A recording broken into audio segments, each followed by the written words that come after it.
Howdy, lieutenants and economists. The most volatile, evil, disgusting things on the planet, humans. If you have a video request, you can always go to assholeconsulting.com. Yeah, I am gonna charge you, kids. And that is the importance of not fucking up. You are such an asshole!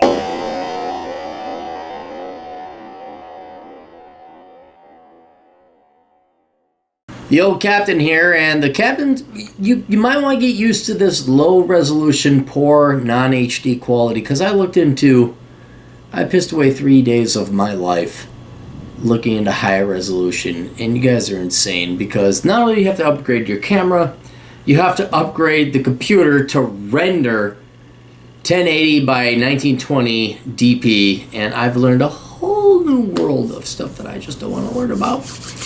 And so thanks a lot for pissing away 3 days of my life. All right.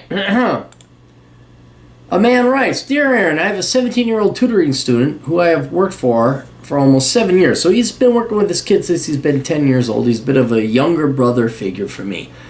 I'm interested in a video from you addressed to him, explaining the circumstances of the student loan bubble surrounding today's college experience, how dangerous it is to major in anything other than STEM and accounting, why math is so important, what happens to people after college who major in non-STEM. Look it up, you'll find out. You'd be horrified. It'd be worse than the worst, horror film you ever saw. And why things are different than when his parents were in college. Also, I'll begin him a copy of Worthless to read over the summer. What's the best way to purchase a copy? Just go on Amazon.com, get it there.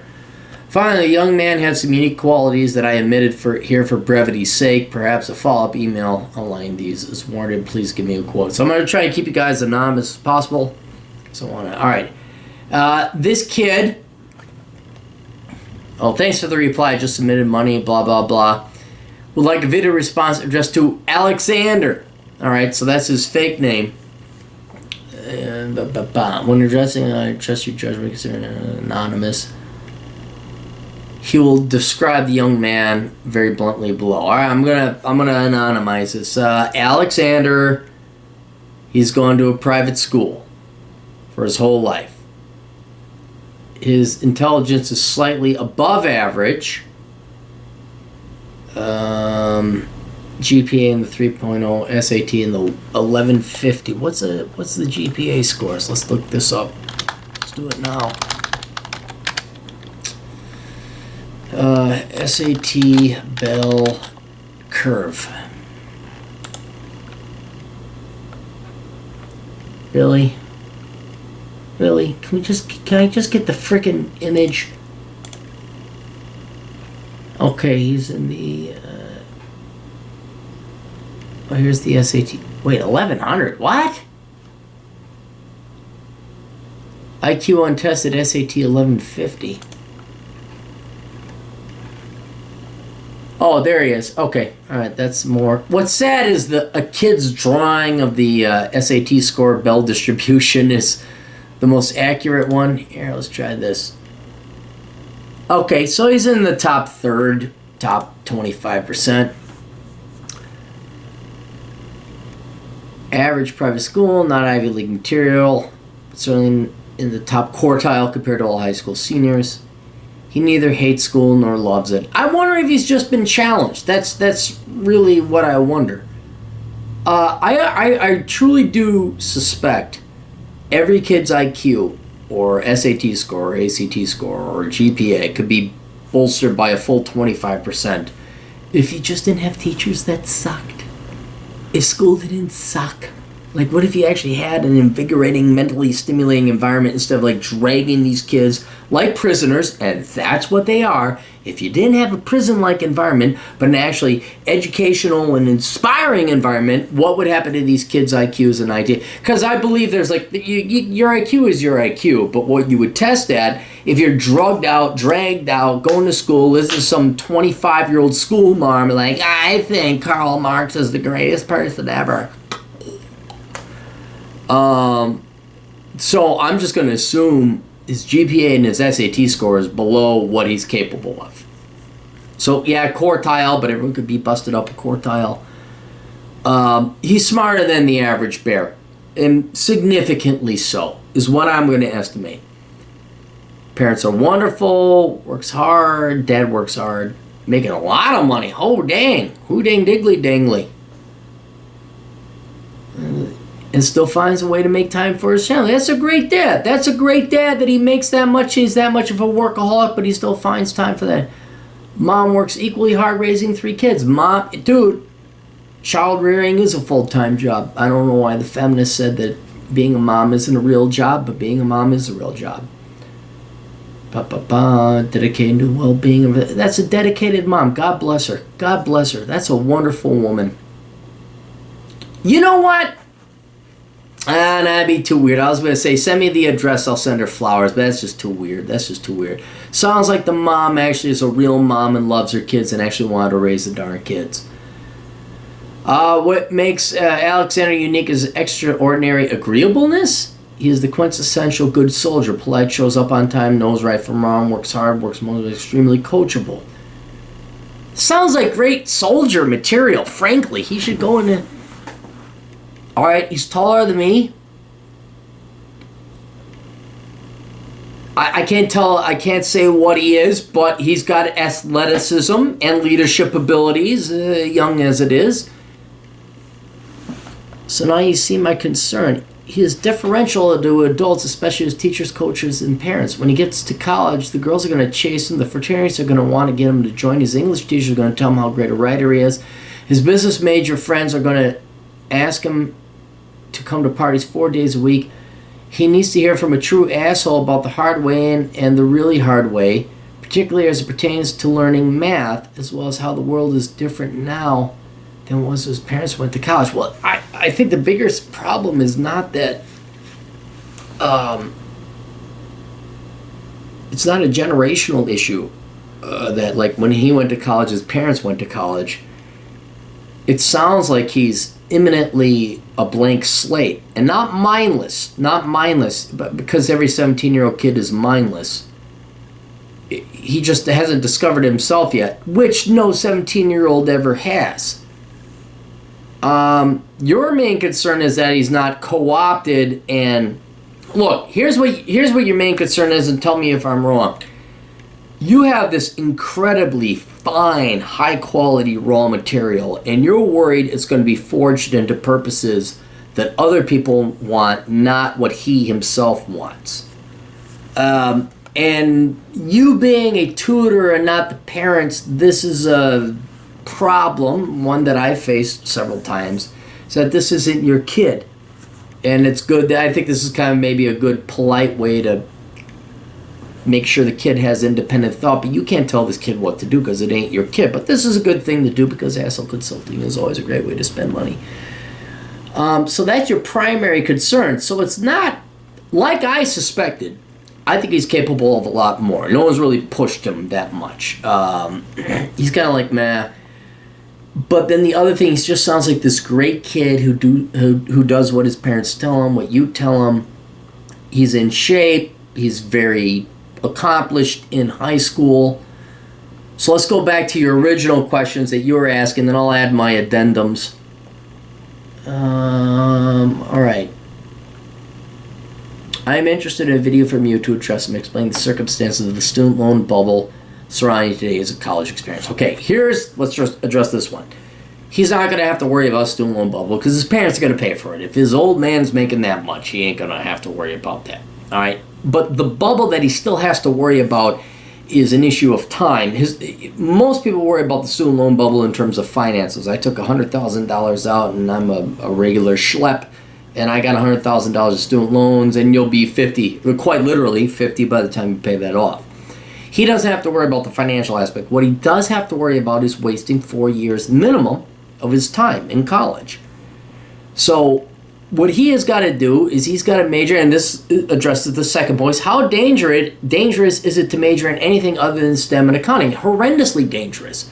Now, the book you're going to buy him, Worthless, will address these issues in much more detail, but to address them here and now, so at least maybe he heeds or listens to what you're trying to tell him.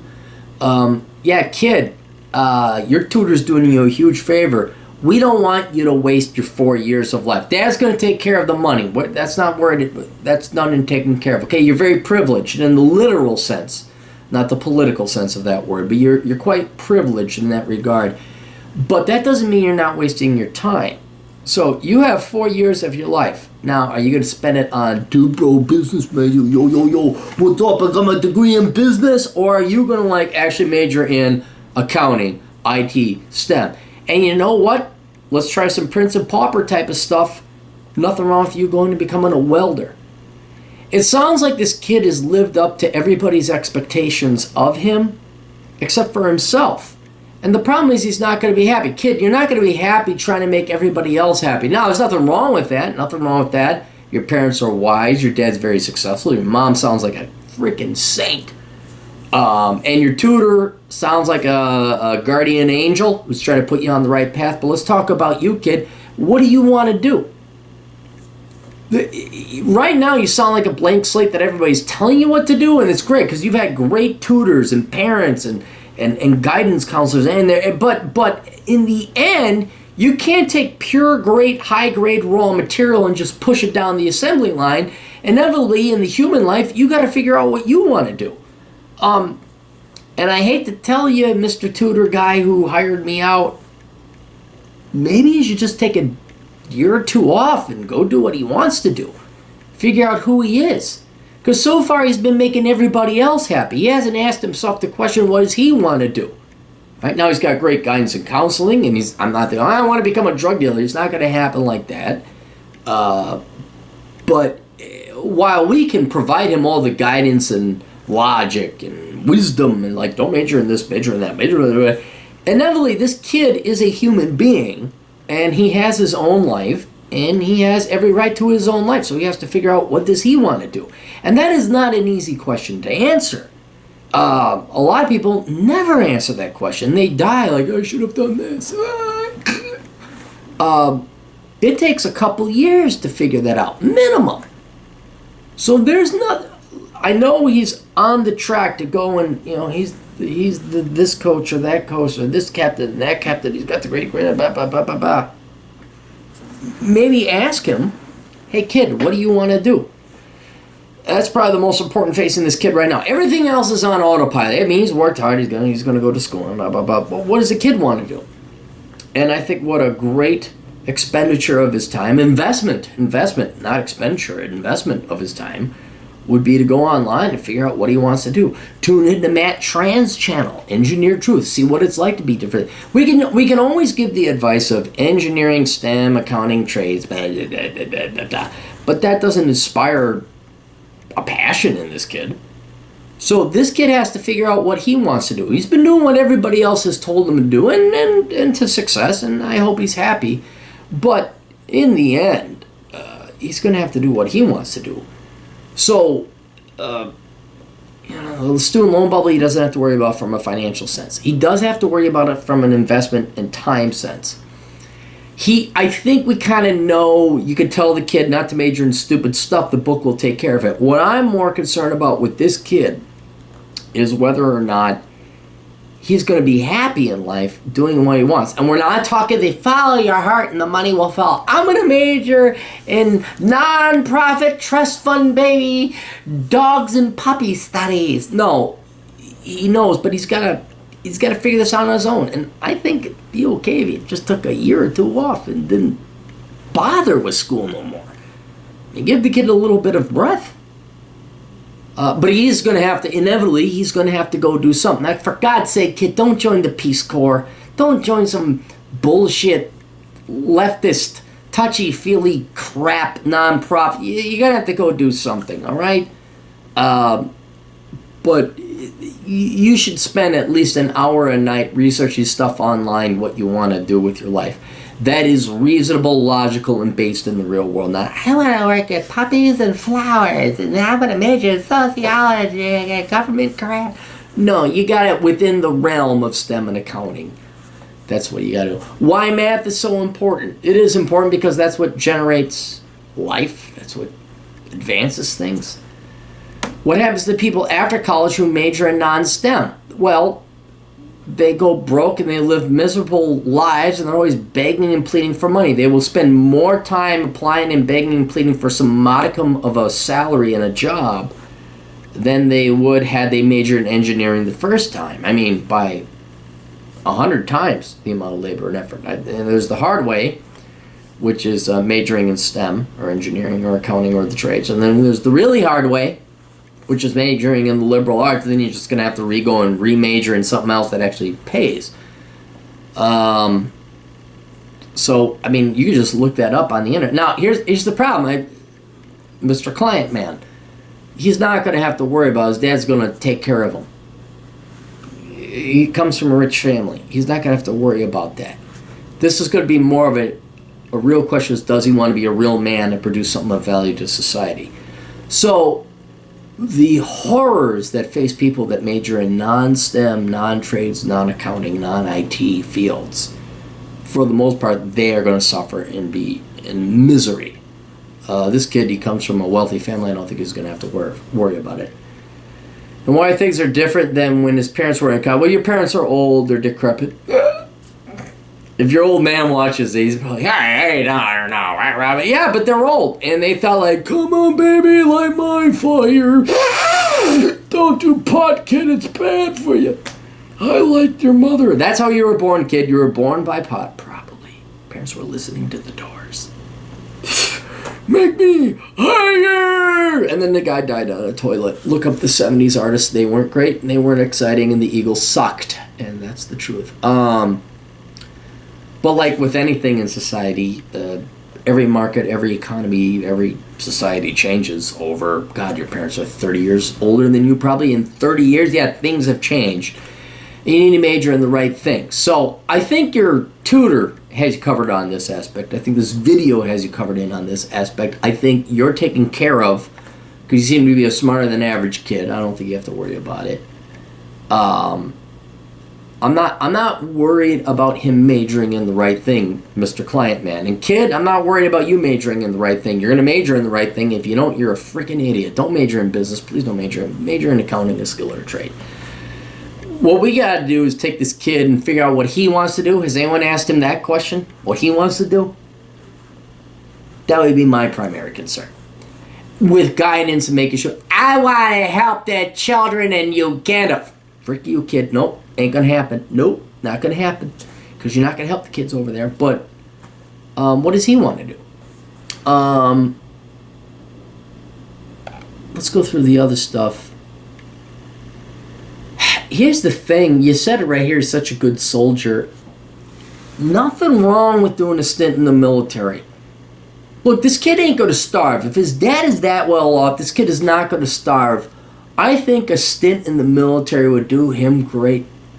If he could follow orders, and that would only re-cement his obedience. I don't want to come out this obedient stooge, but if he has these qualities and traits, join the military. That'll give him some camaraderie, some brotherhood.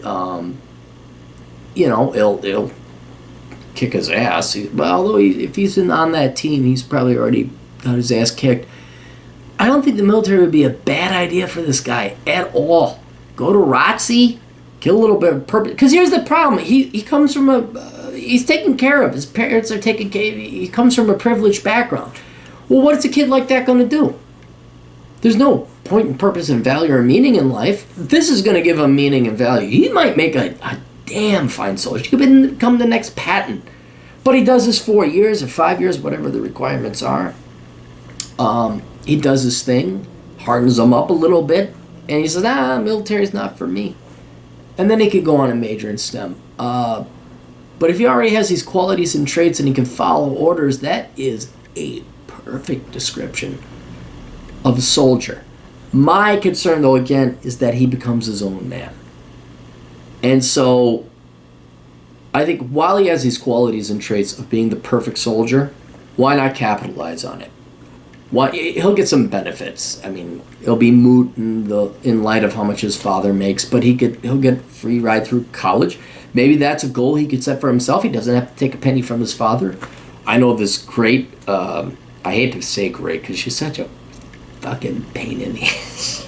I know this great kid who has all the money in the world, and she insists on doing it herself, and that's what her pride and her value in life is. She's a brat. But that could be something this kid looks forward to, like I did on my own, and that'll make him more of a man. But while he's in the military, that might be the path that he goes down to find out what does he really want to do in life. So I think with you and his parents and his mom, especially the mom, let's not forget the mom who freaking stayed there and actually raised the kid. That's beautiful. I'm not worried. I wouldn't lose sleep over this kid. If you're worried about him majoring in business and guiding him in the other way, hopefully this video will do that. Hopefully the book will do that. Again, my main concern is that he's going to do what you guys want him to do and not necessarily what he wants to do. So maybe teach him a little bit more independent thought. Nothing wrong with joining the military and having a little bit more regimen. Hey, you're going to do this and you're going to do that. But by the time he's my age or your age, we should maybe teach him some independent thought and start to say, hey, it's all right to find out what you want to do in life. Matter of fact, in America, in the United States, as a human being, you have every right to become what you want to become. So try and teach maybe a little bit more independent thought in this kid. Try and say, hey, it's all right what you want to do within these reasons. No, you're not going to become an artist because your art sucks, unless you want to go to the Walker Art Center and throw up crap. But if you have this high-quality, raw material, it'd be a shame if you just plugged it into another cog and became an MBA. Let's start coaching him and directing him towards independent thought and creativity and innovation and what he wants to do. I think he knows how to follow orders now. I think you got a good, obedient guy. I think, yes, he should go into the military. Nothing wrong with that. But let's start teaching him a little bit more independent thought, creativity, and innovation, which I don't think I've ever said that about anybody before. I don't think I've ever said that because most people, hey, I'm creative. No, you're just a lazy fuck. That's really what you are. But let's make sure this kid lives his own life and not what you guys want him to. So, all right, that's it. I hope that helps out the kid. I hope that helps out you. You guys got questions. Cappy's got answers over at assholeconsulting.com. If rich kids from rich parents want to send me more money and some more business by you, certainly may. But yeah, that's it. So check out my books. In this particular case, Worthless. That'd be a very genuine, worthless young person's indispensable, quite literally indispensable guide to choosing the right major. Bachelor Pad Economics and Reconnaissance Man. Those would be 3 books that everybody tuning in now should go and buy right frickin' now. We'll see you guys later. Toodles.